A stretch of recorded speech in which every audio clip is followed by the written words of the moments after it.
Yo, what is going on, guys? Good morning to you there, Mr. Food Monster. This is how it's going. Today we're going to be doing a reaction to Dani Filth, the lead singer for Cradle of Filth and also Devilment, and some other projects as well. He is talking about in this interview that he just recently did with Sonic Perspectives. He owes it to his brothers in metal to not own a Spotify account, basically. So we are going to listen to a few clips of Dani here talking about the physical media in the metal scene and just the music scene in general. And I will give you guys my reaction as we go through and also at the end here. So without further ado, let us see what Dani has to say. I mean, just I owe it to my brethren in metal and music not to have a fucking Spotify account because they don't pay people, and it's not just them; it's just platforms in general. And I appreciate the fact that from that people can discover you from another band, and whatever. I've heard it a million times, but I'm old school. I want CDs, I want vinyl, I want my bands to be paid, because if they're not paid, they're not bands anymore. Hell yeah. And I know so many people from big bands that since the pandemic have gone, you know what, I'm taking a proper job, so you'll see me less often. We'll still be doing albums, but probably once every 5 years. Because I want to jump on that point as well. So far, I seen a written review or a written interview of this, like a transcript basically from Blabbermouth, or I can't remember who it was from, on social media the other day on this interview and this part that we are reacting to. And I agree 100% with Dani here, because that is what I always preach on this channel, is that I always buy physical media. I do not have a Spotify on my phone. Yes, I do put Spotify playlists that I make for you guys who don't know anything about, the Forgotten Album series that I do. I do put the every year's Forgotten albums on playlists that I talk about, because obviously not everyone can go and buy every single album that I talk about or that I show here or whatever, and I get that. There are pros and cons here, but there are way more pros to having physical media and the effects of physical media, whether, like what Dani said, whether that's t-shirts, LPs, vinyl, or CDs, what have you. Spotify just does not, YouTube, all these platforms that Dani mentioned, they just, bands do not make money off of just that alone. And it's a shame that it has to come down to touring. And obviously, most bands don't make much money at all touring. That's just basically, some bands like to say now that you're making an album to promote the touring rather than the touring is to promote the album like it used to be. But Dani knows all about that, because obviously Cradle of Filth, they started in the 90s, and they went through that kind of change, like when Napster came along and LimeWire, and during that era when shit started to shift. Because at the end here of where I paused it, he said about bands only being around for 5 years. Well, taking like a hiatus, but also bands just not being around for more than just one or two albums anymore. And that is a problem, because obviously this band that you started doesn't hit it big with a single or an album, and there's just no money to go around to produce a second or third album. So they go on to different projects then. And it's just a shame, because I've seen that, being in my early 30s now. I've seen that. I was at the tail end of the renaissance of the second wave of sleaze metal or hair metal, back when traditional metal was starting to become popular again in the mid 2000s. I remember young bands that were only around for one or two albums, and they were so goddamn good, so awesome. And it's just you cannot find any of their stuff anymore. And it was hard to find the shit to begin with when they were out and producing the album and, doing shows and stuff. And it's just even worse now, 20 years later. So, but yeah, let's go back here to Dani and see what else he wants to rag on here for, and rightfully so. I'm 100% in agreement so far with Dani. Yo, what's up, guys? I just wanted to jump in right here in this video and say thank you so much for watching so far, and for watching all the other videos as well that we post. And also, can you guys click the like button? Help us get out, push us out into the YouTube algorithm for all other metal fans to find us and to find this music. And also, fans that aren't aware that they're fans of this music and of these bands and such that we like to talk about here. And also, too, if you guys want to subscribe, hang out, build this community up like it used to be back in the golden era of rock and metal, especially in the 80s and such. That's our goal here, and it takes me and every single one of you guys as well to keep this genre alive, and keep it prospering into the future. So that is a big goal on this channel. So if you guys are down with that, I have nothing else for you. Thank you guys so much for watching, and we will get right back into this video. Music has just been, it's just see like daylight robbery. Like if you worked, if you owned a delicatessen or a fucking supermarket, even people aren't allowed to just come in and help themselves to free produce, which is what people think they're entitled to do with music, because it's a periphery thing and it's in the air. You can't physically touch music. But how do you expect bands to survive without that? Okay, yeah, sure, music getting bigger and bigger, but that's because of Taylor Swift's of the world and the Ed Sheerans, whom we've just done a song with, are everywhere. If you work in a delicatessen or you work in a I will say, I am interested to hear this song with Ed Sheeran, because I'm not technically an Ed Sheeran fan, but I will say when he did the song for the second Hobbit, that was a damn good song. I See Fire. Really cool, actually. I do give Ed props on that song. But yeah, but he's right. Danny's right again here. Like, you hear the same like 5 artists and the same 5 songs on radio, whether that's classic radio, new radio, pop, whatever.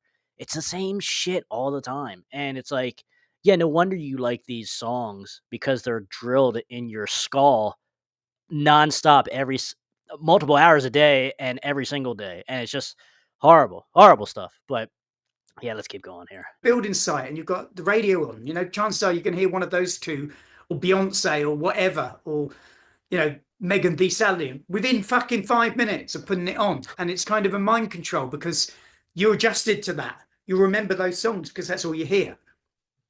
Exactly. Yeah, I mean, speaking for myself, I always saw radio the same way back in the 90s. And so I ended up amassing a personal collection of about 2,000 CDs. I'm proud to say that around roughly 10 of them are yours. And I definitely miss the days where there were physical proper charts. So you knew, what happened to the 80s charts? Now you can have like Taylor Swift literally having all top 10, Mm-hmm. It's a really weird setup. Obviously, they really try with movies, and there's more money involved in movies, obviously. Mm-hmm. But in England, we used to have these, not up to very recently, this whole advert that had before the movie starts, where video piracy is killing the movie industry, and they even go to the point where they'd have this slamming prison doors, woof, in IMAX quality sound. THX, you're going to prison if you watch a bootleg movie. But not the same for I know they back in the day it was home taping is killing music, but nowadays it's like a fucking free-for-all. Yeah, I remember that. Yeah, you figure at some point something's going to have to give, because I do still think there are plenty of people out there who want a metal scene that's actually intact. But right now, people. No, I think the metal scene is probably one of the most, loyal, and also one of the most agitated scenes. Everybody hate that band. I love Arch Enemy. Do you? What about In Flames? Oh no, they're fucking shit. So the metal scene's so carnivorous, so cannibalistic, yet probably the most loyal. And yeah, people they wear their hearts on the sleeves. They wear their bands on their battle jackets, Mm-hmm. and they'll go and buy the blood splattered vinyl, or they'll buy the special edition if there was one. Yeah, I that's a good point. I mean, because even within the subgenres, there's a lot of cannibalism and shit like that, just infighting. And I mean, for Christ's sakes, like even in like the hair metal, the glam metal, the sleaze metal genre, people argue about what the genre is called, whether it's hair metal or glam metal. It's like, let's argue about something else, whether Kiss Revenge is a good album. Like let's talk about that. Like and more so instead of like to me those kind of labels like that just is more of the infighting that what are we doing here? Like we got bigger fish to fry than what something is called. So I put two and two together there, hey, and decided that you're pissing me off. But Danny's right there because like I know as we talk about hair metal the most on the Crash Course Metal channel here, we talk about thrash, we talk about traditional, we talk about extreme metal, black metal, sometimes, even like Cradle of Filth. Like people wouldn't expect me to pull out my Cradle of Filth shirt here. And I had to because I support Danny's message here in this interview. And like I had to pull out the Cradle of Filth merch. And like I also have 8 albums from Danny. Well, 10 technically if you count as 2 Devilments, because I love his project Devilment, and it's more of a melodic heavy metal than more so than on the extreme side, like Cradle of Filth. But nonetheless, though, like this is crazy to me, like how there's all kinds of infighting within a subgenre, but then also within the genre of metal itself. Like every different subgenre kind of hates each other, it feels like. And it's just like that is not like how it's supposed to be, I would say. Now, yes, it has kind of been like that ever since I can remember. And even from stories from back in the golden era from the 80s and stuff, like people did argue. But then there are a lot of people that were like, oh, we just called it metal, whether that was glam, whether that was sleaze, whether that was thrash, whether that was power metal. Like we just all called it metal, like, well, it didn't start getting really concentrated and defined in labeling until like the 90s, the late 90s or so. But yeah, I don't know. I'm in full agreement with Danny so far. Hey, Justin Adams from Ocean here, and you guys are watching the one and only Crash Course Metal Show. So that was most of what Danny had to say there on the physical media and Spotify and like all these different other platforms that are just highway robbery, basically daylight highway robbery, like as he put it, and 100%. And there was something else I wanted to show you guys here from a smaller band, and DC Draven. He posted something here about his band and what the platforms do for him. So I want to show this here. As you can see, in case you were now, DC Draven is the drummer for Bullet to the Heart, which is a local band. They have a couple albums out, and they went on tour recently with THC, Texas Hippie Coalition, and countless other bands and stuff. And they're very good. Young band coming up. And now he says here, in case you are all wondering, 35,000 views basically on Facebook equals $2.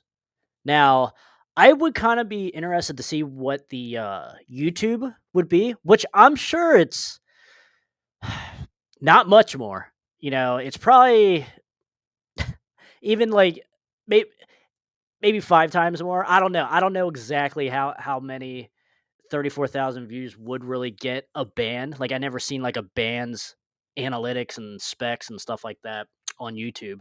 So I'm not 100% sure, but either way, if it's anything close to that, which you hear a lot of people bitch about Spotify as being somewhat close to that as well.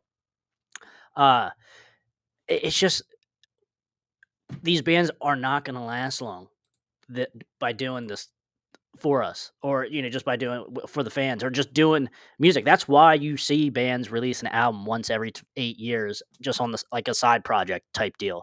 And it's like, yeah, we finally got around to it, and we're gonna release a new album here after 6 years. And it's just a shame. It just sucks. But shout out to Bullet to the Heart, great live band as well. Check out some of their stuff, very good. They got plenty of music videos that you guys can check out. And also too, Cradle of Filth, they are OGs. They've been around a long, long time in the extreme metal category, and early on had that black metal feel as well. And like I said, I have a good amount. Now, like I said, black metal and extreme metal isn't my favorite, subgenre of metal, 100%. And I'll be the first to admit that. But there are things I do like about it, that subgenre. And Cradle of Filth is one. And over the years, picked up 8+ albums from Cradle of Filth, or just from Dani Filth in general. And, obviously I did first jump into Cradle of Filth with, Nyphitomy and Thornography. that is another one that I jumped into around the same time, 2006 to 2008 ish. That's when I was in high school, finding out all the different subgenres, thrash, the modern metal, which would have been this, like the extreme metal type stuff, which was pretty popular at the time, and even their newest album here, Existence is Futile. And Danny, as he says in this interview, they're having a new album come out next month in 2025. So, he's busy. He's doing stuff. The Cradle of Filth always seems to be releasing an album. It seems like. So I will be, and like I said, I'm not the biggest fan, but at the same time, I'm just not going to Spotify and YouTube everything. Like, if I want to listen to this, I'm going to support him. I want to buy the album for $12, $15 because I know, at least with like Cradle of Filth, I know I'm going to get something that there's at least a couple songs on here that I'm going to like.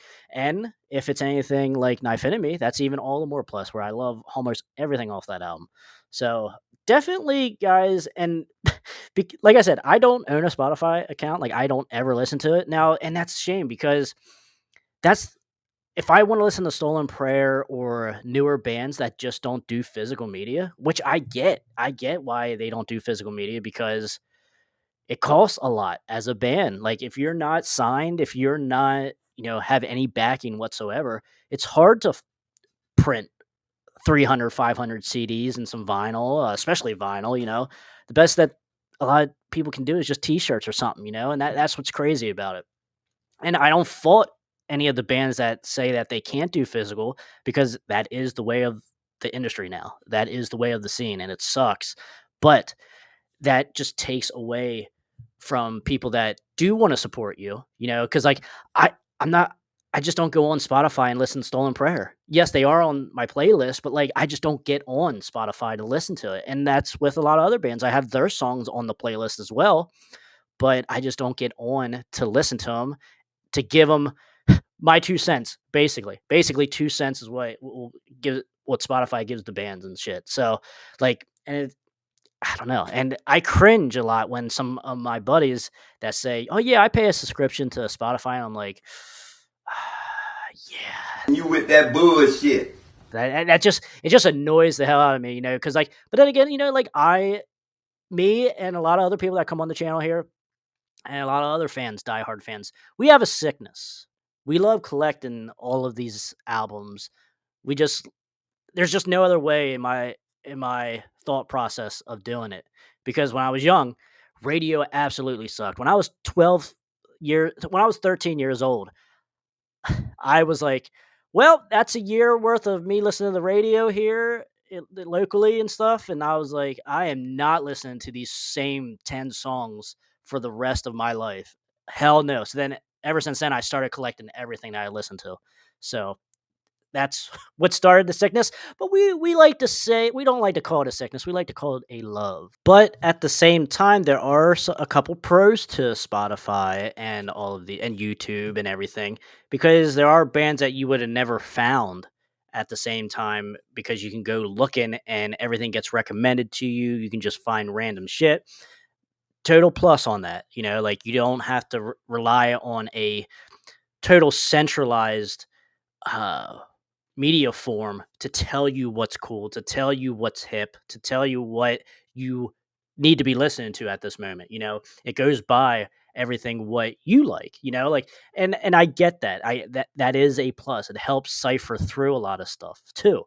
But at the same time, you just can't buy everything, of all these bands that you like. It takes time. And I get, people have other things. People just don't have money to throw at 2,000 albums, and when I look at my discogs, like, of everything that I own, it makes some people sick. It sometimes makes me sick too, but I know I wouldn't change it for the world.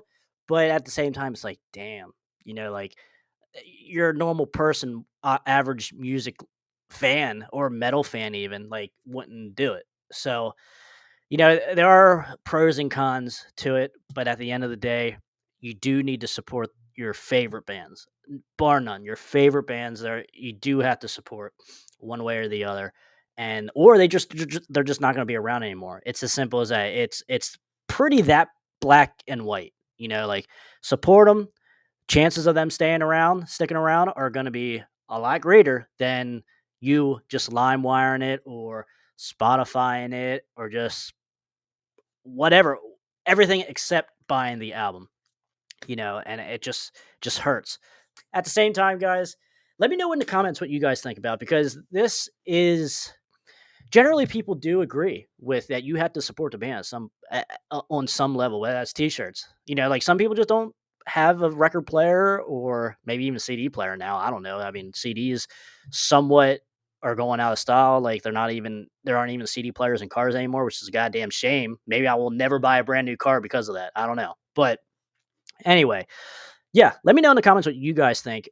Who's right, who's wrong? Now, like I said, there are pros and cons, but I think there's way more way more better things, I think, that could be in the metal scene, if there wasn't necessarily Spotify or like other things or other platforms like that around that just people listen to for free, basically. Like what Danny said, like you just don't go to a store and take bread or, take TVs or whatever it is, like you gotta pay for this experience and you do get something out of it. Even if you don't like the album, you still own it.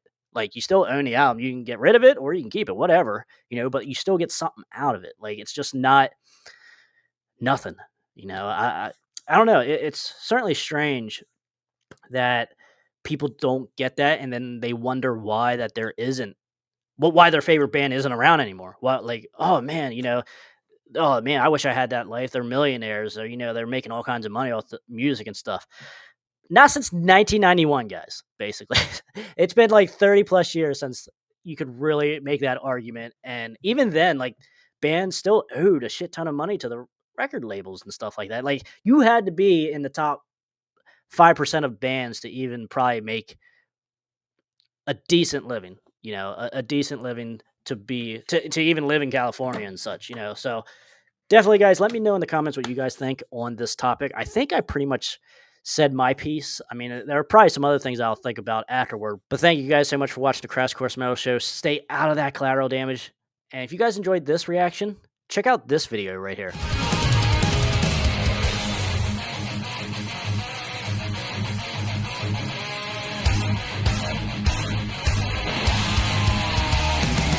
Yeah, I wrote that. It's called I Want to Rock Your Body. And then in parentheses it says to the break of dawn.